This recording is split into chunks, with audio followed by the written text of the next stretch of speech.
आज की press conference थोड़ी सी लंबी रहने वाली है और मैं रिक्वेस्ट करूंगा जितने भी देखने वाले लोग हैं थोड़ा 5-10 मिनट का आपको टाइम जरूर स्पेयर करना पड़ेगा, क्योंकि कुछ हिस्टोरिकल फैक्ट्स है और जब हिस्ट्री को डिस्टॉर्ट किया जाता है तो मुझे लगता है कि ये बड़ा दुख भरा काम होता है।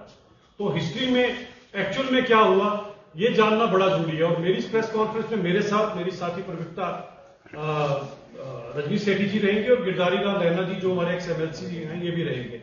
कुछ पार्ट जो स्टार्टिंग का है हिस्ट्री का वो मैं लूंगा, कुछ पार्ट हमारे रैना साहब लेंगे और उस समय किस तरह से महिलाओं के साथ क्या उत्पीड़न हुआ और क्या कुछ हुआ उसको बहन रजनी सेठी जी जो है वो संबोधित करेगी, क्योंकि दोनों कश्मीरी विस्थापित समाज से आते हैं। तो आज इन दोनों का मेरे साथ बैठना आप समझ सकते हैं कि कितनी गंभीरता है इस प्रेस कॉन्फ्रेंस की। तो मैं ये रिक्वेस्ट करूंगा, एक तो इस प्रेस कॉन्फ्रेंस को आप सबके सब जरूर सुने और खासकर कश्मीर के लोगों को भी मैं रिक्वेस्ट करूंगा, क्योंकि हम हिस्ट्री के ऊपर बात करेंगे।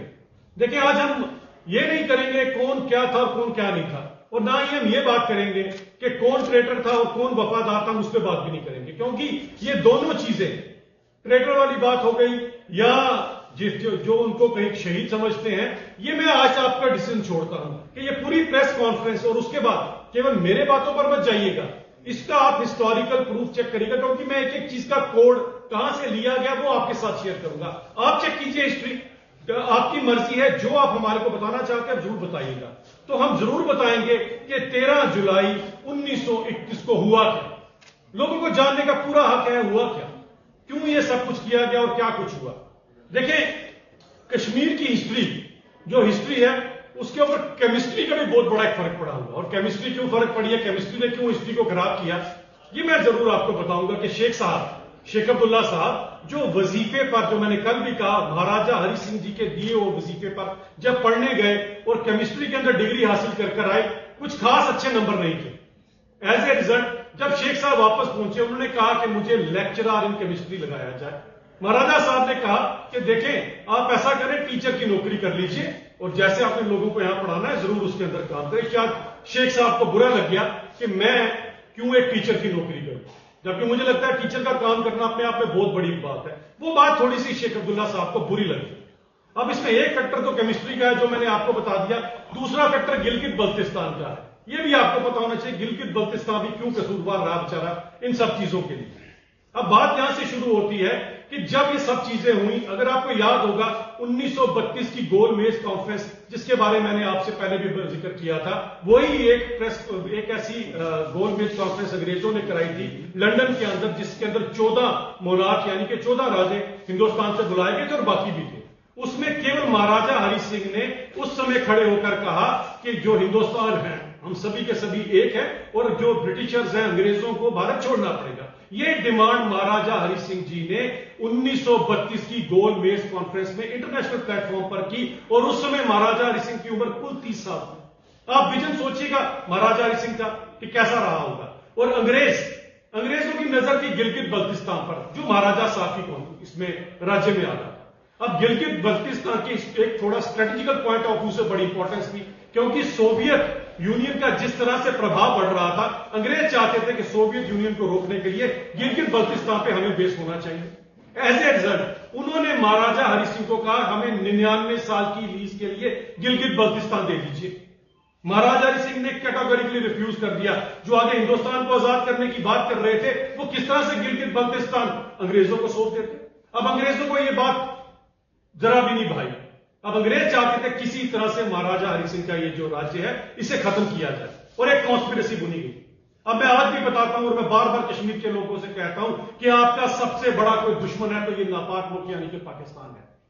और मैं आज भी कहता हूं कि जो भी आज तक यहां कत्लो गारत हुई है उसका कसूरवार पाकिस्तान है। आज हमारे चीफ मिनिस्टर साहब उमर अब्दुल्ला साहब जो है 13 जुलाई की जस्टिफिकेशन अभी हाउस में दे रहे थे। मैं उमर साहब को कहूंगा आपके पास तो लिखा हुआ सब कुछ है, ये हमारा भी ज्ञान है और जो पढ़कर हमने किया, हमें किसी ने वो आपकी तरह कार्ड्स नहीं पकड़ाए उमर साहब। और जरा हिस्ट्री आप भी उमर साहब चेक कीजिएगा, पढ़े लिखे व्यक्ति हैं और मुझे लगता है कि history can not be change. हाँ, हिस्ट्री के साथ आपने गलत किया है तो वो मैं जरूर आज लोगों के बीच में बताऊंगा। तो हिस्टोरिकल क्या फैक्ट है उमर साहब आपको बताना चाहता हूं 13 जुलाई 1931 का, कि पाकिस्तान जो खासकर उस समय वहां से अब्दुल कादिर के नाम से व्यक्ति को अंग्रेजों के कहने पर यहां पर प्लेस किया गया और उसको लेकर आने वाला जो रावल रूफ अहमद था वो भी एक पाकिस्तानी था। जब अब्दुल कादिर को यहां पर लाया गया और कश्मीर के भोले भाले लोगों को, मैं फिर कहना चाहता हूं, कश्मीर के लोगों को भड़काया गया, एक कॉन्स्पिरेसी रची गई। वो अब्दुल कादिर जो पाकिस्तान से आया था, आज भी आप देख लीजिए वो पाकिस्तान रिस्पॉन्सिबल था उस समय भी। खैर उस समय तो ये इसी राज्य के अंदर आता था, लेकिन रिस्पॉन्सिबिलिटी वहीं से ही आती थी सारी की सारी। अब्दुल कादिर जब यहां पर आया उसने यहां के लोगों को भड़काना शुरू किया। जो उस समय कश्मीरी हिंदू कश्मीरी मुसलमान आपस में प्यार में रहते थे, उन्हें भड़काने में सबसे बड़ा रोल किसी ने प्ले किया तो वो पाकिस्तानी अब्दुल कादिर है, जिसकी जस्टिफिकेशन आज कभी एनसी दे रही है, कभी पीडीपी दे रही है। दुर्भाग्य देखिए कि वो जब यहां पर आके कॉन्स्पिरेसी करता है और जब उसका ट्रायल चलता है कोर्ट के अंदर, और वो नॉर्मल कोर्ट नहीं थी महाराजा की, उस कोर्ट को जब ट्रायल में लाया गया तो रैनावाली में एक टेम्पररी कोर्ट उसमें फिक्स की गई। और जब उस रैनावाली के अंदर ये टेम्पररी कोर्ट फिक्स की गई तो उन लोगों ने उकसाने पर उस कोर्ट के ऊपर हमला कर दिया। हजारों की तादाद पर उस समय भड़के हुए लोगों ने जो काम किया और उस समय इनके खिलाफ जब कार्रवाई की गई तो उसके अंदर जो कुछ हुआ ये आपके सामने। अब अगर तो मैं मान लेता हूं आपकी राजा के अगेंस्ट अगर सारी की सारी बात थी, चले आपने अटैक किया, हम वो भी बात आपको मारने के आपने अटैक कर दिया एक पाकिस्तानी को बचाने के लिए। उस समय के लोगों ने जो बरगलाए गए थे या जो भड़के हुए लोग थे, उन्होंने एक कोर्ट के ऊपर एक जुडिशरी के ऊपर अटैक कर दिया। तो मुझे बताएं उन बेचारे कश्मीरी हिंदुओं का क्या कसूर था? ये जरा गिरधारी लाल रैना जी आपको बताएंगे उनका क्या कसूर था। बताएं, रैनावाली के अराउंड के जो लोग थे, बाकी जगह के जो लोग थे, उनकी दुकानें लूटी गई, अजमत लूटी गई, सोना लूटा गया, और जिसे भारत लूट के नाम से के जो चावल भी थे वो तक लूट लिए गए। इन बेचारों का क्या कसूर था? मुझे बताया कि एक पाकिस्तानी के उकसाने पर वहां के लोग भड़क गए। तो हिस्टोरिकल फैक्ट तो उमर साहब आपको पता होना चाहिए। आप डिसाइड कीजिए कौन क्या है क्या नहीं। मैं उसके ऊपर फिर भी नहीं जाना चाहता हूं। हबा कदल, बोरी कदल, ये सारे के सारे जो लोग थे यहां पर उनकी पीड़ना की गई। और ये पुराना आपके पास इतिहास है, इतिहास आप जुटला नहीं सकते हो। ये बातें मैं अपने से ही नहीं कह रहा।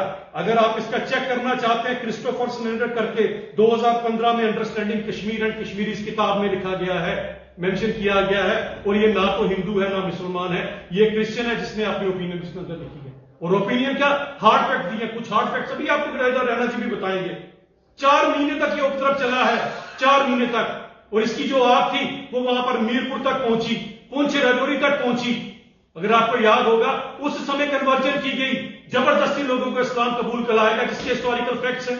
तो बताएं ये किसके खिलाफ था? क्या राजा के खिलाफ था या हिंदुओं के खिलाफ था? इसका तो जरा प्रमाण दीजिए उमर साहब। आपने तो 2 मिनट में कह दिया और आपने हमारे एलओपी साहब के सही किए हुए वर्ड्स को, क्योंकि इस समय आपकी हुकूमत है, आप उन्हें एक्सपंज करा सकते हैं, लेकिन मेरे एलओपी सुनील शर्मा जी ने जो वर्ड यूज किए हैं बिल्कुल सही यूज किए। हिस्ट्री इसको बोलती है। आज तो मैं कहता हूं लोग इस हिस्ट्री को स्टडी करें कि कश्मीरी हिंदुओं का क्या कसूर था उस उपद्रव के अंदर। आपकी लड़ाई मानवीय जुडिशरी के साथ थी, आपकी लड़ाई मानवीय उस समय महाराजा की पुलिस के साथ थी। इन लोगों का क्या कसूर था? ये मुझे जरा इसका प्रमाण उमर साहब दे दें तो मैं आपकी बातों में बात मानने को तैयार हो जाऊंगा उमर साहब, वरना आप मेरी बात में मानिए कि इनको मार्टर नहीं कहा जा सकता। ये गलत लफ्ज है जो आप इस्तेमाल कर रहे हैं उमर साहब, और हिस्ट्री इसके लिए आपको कभी माफ नहीं करेगी। डॉक्टर मिर्जा अशरफ की किताब है लैंड टू टिलर, उसके अंदर भी इसका व्याख्यान किया गया है, जरा ये भी पढ़ लीजिएगा। और अगर जुडिशरी की कही हुई इस बात के ऊपर या जुडिशरी के दिए हुए डिसीजन के ऊपर उमर साहब अगर आपको लगता है इन लोगों को ऐसे कहा जाना चाहिए, 2010 में जनाब उमर साहब आप मुख्यमंत्री थे, मचेल के उस एनकाउंटर के बाद जब यहां पर उपद्रव फैला 120 लोगों की जान चली गई। उमर साहब आप यूनिफाइड कमांड को हेड कर रहे थे, उसे आप क्या कहेंगे फिर? जरा जवाब दे दीजिए। आपके कार्यकाल में 120 लोगों की जान गई है क्योंकि आप मैनेज नहीं कर पाए। यूनिफाइड कमांड थी, कौन लीडर थे उस समय? उमर साहब मुख्यमंत्री थे यहां से। उसके बारे में भी जरा उमर साहब हमें जवाब दे दीजिए। और दूसरी पार्टी आपकी सहयोगी पार्टी जो आपके सुर में सुर मिलाकर जिनकी आज खानदानी राज के चलते जो साहबजादी हैं वो आज कहीं पर पुतले फूकने में बिजी हैं, कहीं कुछ है। हिस्ट्री का तो खैर उन्हें कितना बयान है, केमिस्ट्री मैंने बता दी कहां से खराब हुई थी। तो उनको बताना चाहता हूं कि जब आपकी वालिदा यूनिफाइड कमांड को हेड कर रही थी 2016 में, आपकी वालिदा यहां पर हेड थी।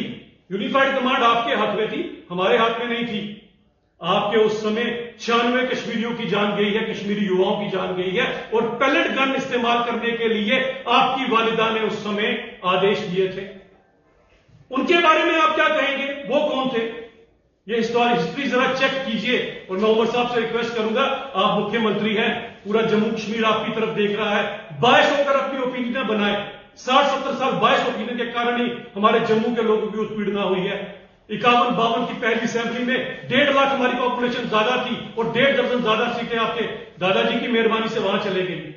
तो हिस्ट्री को मत गलत कीजिए, हिस्ट्री है, इसका जवाब जरूर दीजिएगा। गिरधारी लाल रैना जी अभी आपको बताएंगे किस तरह से कश्मीरी हिंदुओं की उत्पीड़ना 13 जुलाई 1930 को की गई थी। गिरधारी लाल जी प्लीज। धन्यवाद डॉक्टर अभिजीत जी। अभिजीत जी ने अभी सारा historical of the great game plan जो था उसके बारे में से लेकर और बाकी सारी चीजों के बारे में बताया। 13 जुलाई को सबसे पहले मैं याद दिलाना चाहता हूं, जो चीफ मिनिस्टर उमर अब्दुल्ला साहब ने अपने बयान में कहीं पर भी जिसका जिक्र नहीं किया, कश्मीर की religious minorities, Hindu minorities, Kashmiri Pandit minority बटलूट या ब्लैक डे के रूप में मनाती है। 13 जुलाई 1932 से लेकर आज तक बिना नागा, बिना ब्रेक लगातार वो उसको ब्लैक डे के रूप में ऑब्जर्व करती है। कारण क्या था ऑब्जर्व करने का? उसमें उन्होंने अभी जिस असेंबली में जिस स्टेटमेंट का अभिजीत जी जिक्र कर रहे थे कि उमर साहब जो रिप्लाई में बता रहे थे 13 जुलाई के बारे में, तो उसमें उन्होंने दलाल कमेटी रिपोर्ट की बात की। दलाल कमेटी की रिपोर्ट को शायद उमर साहब ने पूरा नहीं पढ़ा। उन्होंने क्लियरली लिखा है कि ये स्पॉन्टेनियस कोई राइट्स नहीं थे, ये प्लान्ड राइट्स थे। दलाल कमीशन की कमेटी के रिपोर्ट में लिखा है कि कैसे पर्टिकुलरली गौ कत्ल के बारे में जिक्र है कि कैसे 12 और 13 की रात को घर घर जाकर प्रोवोक किया गया था कि ज्यादा से ज्यादा संख्या में सेंट्रल जेल पहुंचे। सेंट्रल जेल में क्या हो रहा था? ये जो अब्दुल कदीर जिसका जिक्र अभी अभिजीत जी कर रहे थे, जो लाहौर से आया था, एक कुक बनकर आया था, डिस्गाइज में आया था, बेस बदल कर आया था। जब उसने खानकाई मौला में जबरदस्त प्रोवोकेटिव कम्युनल भाषण दिया, उस पर मुकदमा दायर किया गया, तो उसके बारे में जब मुकदमा चल रहा था, उस मुकदमे को चलने नहीं दिया गया। इसलिए चूंकि नॉर्मल कोर्ट में मुकदमा नहीं चल पाया था, वहां पर मॉब्स इकट्ठी हो रही थी, इसलिए कोर्ट को शिफ्ट किया गया सेंट्रल जेल में। लेकिन सेंट्रल जेल पर भी इस तरह से दावा बोला गया कि वहां पर भी उस प्रोसीडिंग्स को बढ़ने नहीं दिया गया। मैं आपको फिर बता रहा हूं कि यह दलाल कमेटी की, जिसकी आज मुख्यमंत्री साहब जिक्र कर रहे थे, उसका पूरा रिपोर्ट अगर किसी और ने भी पढ़ना है, आर्काइव्स में उसमें अवेलेबल है, ऑनलाइन भी अवेलेबल है। हमारे ही मित्र स्वर्गीय डॉक्टर शैलेंद्र जामवाल जी ने उस पर अपना डॉक्टरेट लिखा हुआ है, अवेलेबल है, पढ़ लीजिए उसको। जिस तरह से अभिजीत जी ने कहा, अगर आपका महाराजा जी के साथ, महाराजा हरि सिंह जी के साथ मान लीजिए कोई दिक्कत थी, उसके बारे में आप प्रोटेस्ट कर रहे थे। रिलीजियस माइनॉरिटीज ने क्या कसूर किया? क्यों महाराजगंज में दुकानें लूटी गई?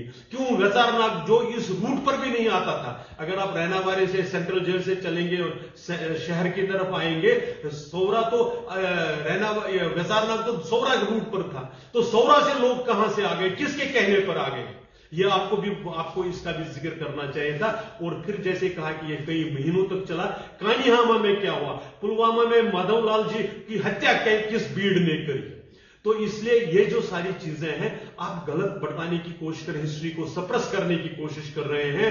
वास्तविकता यह है कि लोग जानते हैं कि कम्युनल मोबिलाइजेशन, अगर सिकंदर बुत सिकंदर द आइकोनोक्लास्ट के बाद और जाबिर और जालिम अफगानियों के बाद अगर कोई मोबिलाइजेशन कम्युनल लाइन्स पर और इनग्रेंड कम्युनल लाइन्स पर की, तो नेशनल कॉन्फ्रेंस के नेताओं ने की। और सिर्फ रीजन और रिलीजन के बेस पर नहीं, विद इन रिलीजन भी उन्होंने किस प्रकार से, चाहे वो शेर बकरा हो, चाहे सिर्फ डिविसिव पॉलिटिक्स, एक को दूसरे के साथ लड़ाना ताकि खुद पावर में रहे, और जब पावर में आ जाए तब अपने सुर बदल देना। ये जो आपकी फितरत है, ये रूट काज रही है। और आपने आज बड़े दिलदारी वाली बात कही कि मैं भी 5 दिसंबर की छुट्टी को त्यागना चाहता था। उमर साहब, अगर आपको सचमुच में वो त्यागता है, इस पर शोर क्यों डालते हैं? अगर आपको लगता है कि छुट्टी होने या ना होने से शेख अब्दुल्ला साहब के कद में कोई फर्क नहीं पड़ता, तो आप इस पर शोर क्यों डालते हैं? क्यों इस पर प्रोटेस्ट करवा रहे हैं? क्यों जरूरत पड़ रही है आपकी? क्योंकि आपकी कथनी और करनी में अंतर है। आप डिसेप्टिव पॉलिटिक्स करते हैं, आप डिसेप्शन की पॉलिटिक्स करते हैं, जो आज आपको ज्यादा दिक्कत यह है कि 2019 के बाद कश्मीर के लोगों को जो प्रोपेगेंडा के तहत जो आप लोग बातें बता रहे थे उनको सही पिक्चर सामने आई है। कहीं वो एक तरीके से होलसेल में भारतीय जनता पार्टी की तरफ ना आ जाए, इसको लेकर आप चिंतित हैं। इसलिए वो इमोशनल पॉलिटिक्स को दोबारा आप प्रोवोकेटिव पॉलिटिक्स को आप पुश कर रहे हैं, जो ज्यादा देर इसलिए नहीं चलेगी। आज सोशल मीडिया का जमाना है, आज टेक्नोलॉजी का जमाना है, वास्तविकता लोगों के सामने रियल टाइम में पहुंचती है। इसलिए आप जो कहेंगे उसको स्क्रूटनाइज किया जाएगा, उसको चेक किया जाएगा, उसको तोला जाएगा, तब उस पर लोग भरोसा करेंगे, ऐसा हमारा विश्वास। अब मैं रिक्वेस्ट करूंगा, क्योंकि उस समय महिलाओं के साथ जो उत्पीड़ना हुई, हमारे साथ हमारी बहन रजनी सेठी जी बैठी हैं जो खुद कश्मीरी विस्थापित परिवार से आती हैं, ये आपको बताएंगी कि उस समय किस तरह से महिलाओं के ऊपर भी जो अटैक किया गया, इन्हीं कम्युनल लाइन्स के ऊपर किया गया। ये मेरी बहन आपके साथ बात करेंगी। आप सब जानते हैं कि पिछले 4 दिन से लगातार बजट चल रहा है और बजट में हम लोगों के मुद्दे लेकर काम करना चाहते हैं, मगर कहीं एनसी और पीडीपी कुछ अलग अलग मुद्दों पर बात कर रही है, कभी 370 का मुद्दा लेकर और कभी 13 जुलाई का मुद्दा लेकर। मेरे भाई अभिजीत जी ने अभी बड़े विस्तार से 13 जुलाई की बात आप सबके सामने रखी है। मैं ये जरूर कहना चाहूंगी कि 13 जुलाई से पहले ही ये षड्यंत्र रचा गया था कि किस तरीके से कश्मीरी पंडितों को वहां से निकाला जाए, किस तरीके से उनको हैरास किया जाए, कैसे उनको उनकी महिलाओं के साथ बलात्कार किए जाए, कैसे उन जो अभी भाई ने बताया कि बट लूट डे के नाम से हम लोग उसको ब्लैक डे के नाम से वो दिन मनाते हैं। मगर 12 जुलाई की विस्तार से इन्होंने बात की कि कैसे रातों रात वहां पर उपद्रव मचाने के लिए वहां लोगों को उकसाया गया और आक्रमण करवाया गया। ये हिस्ट्री लगातार एनसी कहीं ना कहीं गुमराह कर रही है जम्मू कश्मीर के लोगों को, बताकर कि सिर्फ वो जो थे वो शहीद थे, मगर हम लोग जानते हैं कि शहीद उसी को बोला जाता है जो देश के लिए शहादत देते हैं, जो देश की सुरक्षा के लिए काम करते हैं। उन लोगों ने ऐसा कुछ नहीं किया था। उन लोगों का मकसद था कश्मीरी पंडितों को वहां से खत्म करना। उन लोगों का मकसद था कश्मीर में कहीं ना कहीं एक उपद्रव मचाना, जो लगातार वो करते रहे। उसके बाद भी वो नहीं रुके। 1930 के बाद लगातार ये चलता रहा। अभी गिरधारी लाल जी ने बताया वेरीनाग में कैसे दुकानों को लूटा गया। अलीकदर जहां मेरे नानके हैं, वहां नानके में मेरे आसपास के इलाके से हमारी नानी बताती है किस तरीके से महिलाओं के साथ क्या दुष्कर्म किया गया, कहां बच्चियों के साथ बलात्कार किया गया और वो हिस्ट्री दबा दी गई। हम चाहते हैं कि उस हिस्ट्री को ओपन किया जाए। जो हम हिंदू मुसलमान में आपस में कहीं ना कहीं तकरार पैदा करने की कोशिश कर रही है एनसी सरकार, वो मुसलमानों को भी बताना चाहिए कि क्या गलती रही है उन लोगों की। आज उसके बाद भी एनसी सुधरी नहीं है। आप समझ सकते हैं 1990 के विस्थापन के बाद जब महिलाओं के साथ अलग अलग किस्म के बलात्कार किए गए, मैं कहती हूं माइनर लड़की को भी नहीं छोड़ा गया, तो उसके बावजूद भी वो अपनी गलतियों से समझे नहीं है, सुधरे नहीं है और आज भी असेंबली में कहीं ना कहीं बीजेपी के ऊपर कटाक्ष कर रहे हैं। मैं पूछना चाहती हूं उनसे, आज भी आप 370 की बात कर रहे हैं। जो मोदी जी ने 370 खत्म किया, उस 370 के कारण महिलाओं को उनके अधिकार मिले, तो क्या चाहते हैं आप कि महिलाओं को उनके अधिकारों से वंचित किया जाए? फिर से आप उसी दौर में ले जाना चाहते हैं जम्मू कश्मीर को। तो मुझे ये कहना है, मोदी जी एक तरफ महिलाओं और पुरुषों को बराबरी का अधिकार दे रहे हैं, दूसरी तरफ आप महिलाओं को कहीं ना कहीं खत्म करने की कोशिश कर रहे हैं। अपने माइंडसेट को ठीक करिए। अगर आप सरकार चलाना चाहते हैं, जम्मू कश्मीर में हिंदू मुसलमान को लेकर चलना चाहते हैं, तो महिलाओं को भी उतना ही दर्जा दीजिए। जो गलतियां आप महिलाओं के साथ कर चुके हैं अपनी सरकारों में,